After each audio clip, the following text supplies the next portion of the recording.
Mga quiz, gusto ko lang ipaalam sa inyo na magkakaroon na naman ng tune-up game ang Gilas laban sa Ivory Coast, Montenegro at Mexico. This time, hindi raw ito mga Team B. Masusubukan ulit ang Gilas nito dahil itutodo na rin daw ng mga bansa ang pagkakaroon ng tune-up game para mas mapaghandaan ang kanilang World Cup stint.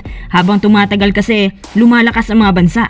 Mapapatunayan na rin kung hindi ba talaga tsamba or swerte yung panalo natin last couple of weeks. At mga quiz, good news at bad news kasi ang Gilas ay wala raw Renz Abando. Nako, kahit ako hindi ako payag dyan, pero rumor lang naman yan. At si Kai Sotto nga pala ay opisyal na ho nakasama sa Gilas.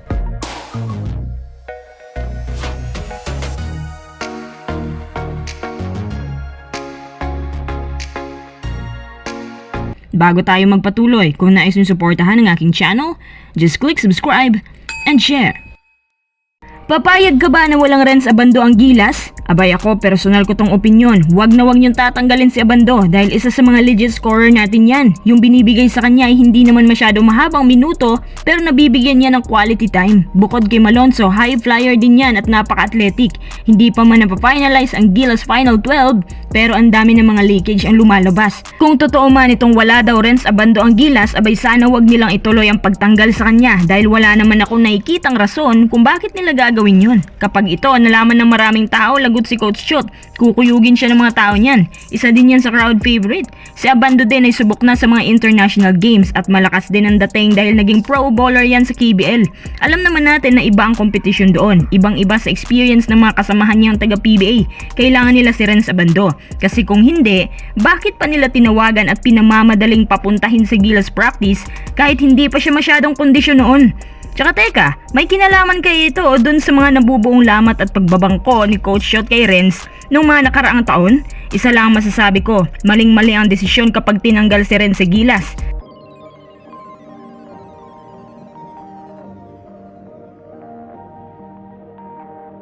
At mga quiz, good news naman po tayo. Kai Sotto, official na pong kabilang sa Gilas lineup. Ayon kay Sir Quinito, si Kai ay sumasama na sa 5x5 Gilas practice. Ang Gilas ay nakahanda na pong i-anunsyo ang Final 12 anytime soon. Buti na lang at nandyan na si Kai dahil alam nyo ba na ang Dome ay nakahanda na raw para kay Kai. May isang taga-NBA na 7-footer din ang parang hinahamon si Kai kasi gusto daw nitong makita ang totoong abilidad ni Kai at gusto rin niya itong makabangga. Kung ako kay Kai, magpalakas talaga siya. Hindi lang physically, kundi pati na rin yung opensa niya. Yung jumpers niya dapat pinagtutunan niya ng pansin kasi alam niya naman sa World Cup scorer ang mga big man natin. Nakakatira kahit saan, unstoppable at malakas. Si Kai nga kahit limited lang oras sa Summer League, injured na nga agad ang likod. Paano pa kaya kung makakabangga na niya ang mga big man din na mula sa NBA? Tsaka balita ko, pinaghahandaan din tayo ng Angola. Malalakas at malalaki daw ang frontcourt nila ngayon. Naku, patay tayo dyan. Naniniwala naman ako kay Kai at ito na ang tamang panahon para ipakita niya na nagkamali ang Orlando Magic sa hindi pagbigay ng kontrata sa kanya kasi pwede naman po nilang bawiin yan kapag napatunayan ni Kai ang kanyang worth sa World Cup hanggat hindi pa nagsisimulang NBA season. Siya nga pala, update ko lang din mga quiz, ang Gilas ay meron na pong tune-up games na magaganap. Balik close door po ang tune-up na to. August 18 laban sa Ivory Coast, August 20 sa Montenegro at finally sa August 21 laban sa Mexico. Parang ito yata yung mas pinabigat na tune-up game ng Gilas kasi ang dating ng mga teams na to, hindi naman daw pang Team B. Marami tuloy ang nagtataka kung bakit sa mga recent games, bakit mga Team B ang pinapalaban sa Gilas. Alam niyo ba kung bakit? Dahil yung mga heavy guts ng mga bansa ay ayaw makipag-tune up sa atin. Siguro ang tingin nila sa Gilas, parang hindi naman masyadong malakas na team. Kumbaga parang aksaya lang sa panahon yun kung papatulan nila ang Gilas sa tune up. Ang ibang bansa ay naghahanap din ng mga quality teams.